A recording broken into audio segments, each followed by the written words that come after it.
ये कहना चाहता हूँ कि जो आज कॉन्फ्रेंस हुई है, most probably this is the largest conference or workshop, whatever you call it, in the higher education sector that I have attended in Pakistan. इससे बड़ी मैंने कभी नहीं देखी गैदरिंग। ये बहुत बड़ी कॉन्फ्रेंस है। All shades of people are here, all walks of life, लोग यहाँ मौजूद हैं, वाइस चांसलर के अलावा। तो I want to congratulate PHEC chairman for organizing this and also very well documented। अब हर सेशन के बारे में उसके रिपोर्टर्स भी हैं, उसके क्वेश्चन भी बनाए हुए हैं। जैसे इस सेशन के क्वेश्चन 8 हैं, तो पैनलिस्ट ने जवाब दें, उन पर डिस्कस करना है 8 क्वेश्चन।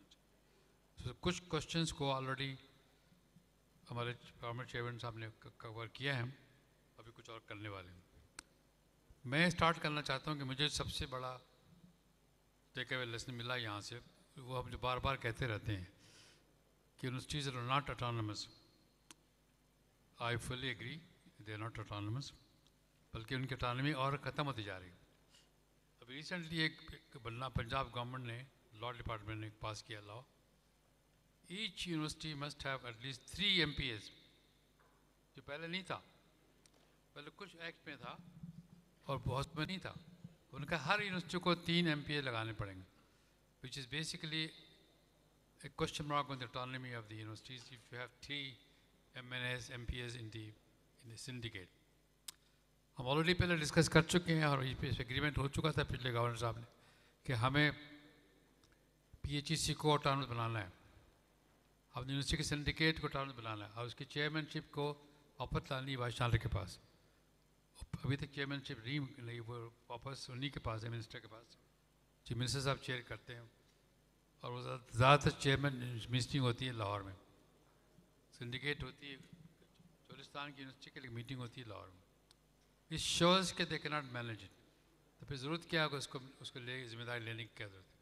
जिस तरह हमने जैसे HEC करता था, HEC is member of all syndicates, उनके लोग ही नहीं हैं पहुँचने के, फिर दूसरों को बुला के प्रोफेसर को नॉमिनेट करते हैं, आप जाके हमारी तरफ से अटेंड कर लीजिए।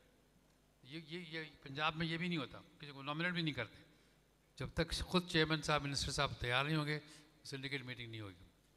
दूसरी बात कही थी, एक अच्छी जो डिस्कनेक्ट बताया था हमारे क्रिसेंट स्कूल के चेयरमैन साहब ने, ताफ साहब ने, there is a disconnect in education sector, school education, college education, university का अलग अलग कंपोनेंट बना के जब तक एजुकेशन को एक वन एंटिटी नहीं अब तय करेंगे, और ये सारे बिल्डिंग ब्लॉक्स हैं एजुकेशन के, उसको देखेंगे जब तक बात नहीं बनेगी।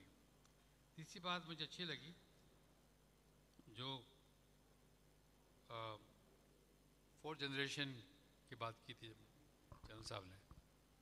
4th जनरेशन में सारी चीज़ें आ जाती हैं, इसमें डिजिटलाइजेशन भी आ जाती है, उसके अंदर ऑटोनॉमी भी आ जाती है, इसके अंदर इंटरनेशनलाइजेशन भी आ जाती है, इंटरनेशनल कंपैरिजन भी आ जाती है, अगर आप 4th जनरेशन यूनिवर्सिटी के मॉडल को लेके आगे चलें। मेरा ख्याल है हमारे पैनलिस्ट के पास बहुत सा मटेरियल मौजूद है, अगर वो जो क्वेश्चन दिए हैं 8, उसमें से किसी एक को आप लेके आगे बढ़ना चाहते हैं ले सकते हैं।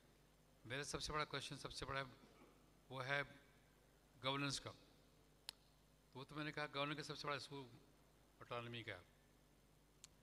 ये बात की थी गवर्नर साहब ने, हमारे फॉर्मर गवर्नर साहब ने, कि हमारे वाइस चांसलर जो है न रजिस्ट्रार को रिक्रूट कर सकते हैं, न ट्रेजर को कर सकते हैं, न डीन को बना सकते हैं। तो ये सबसे बड़ी रुकावट है, डिले इसमें बहुत सा होता है और कई महीने तक पड़ा होता है, केस पड़ा होता है, कोई यहाँ तक कि छुट्टी लेने के लिए भी गवर्नर साहब के पास गवर्नर पर नहीं जाती एप्लीकेशन, रह जाती है चीज़ में। जब तक उसका स्ट्रीमलाइन नहीं करेंगे, उसको ऑटोनॉमी नहीं देंगे, ये बात यूनिवर्सिटी की चलेगी नहीं। दूसरा क्वेश्चन जो था वो है 8 क्वेश्चन है, तो मैं भी रिक्वेस्ट करूँगा अपने पैनलिस्ट से जो क्वेश्चन देना चाहता है उसके अलावा वहाँ से स्टार्ट करें। 8 में से जो भी एक लेना, 2 पे आप बात करना चाहते हैं तो मैं मर्रम कमल अमीन साहब से कहूँगा जिस क्वेश्चन को आप एड्रेस करना चाहते हैं उसको एड्रेस करें।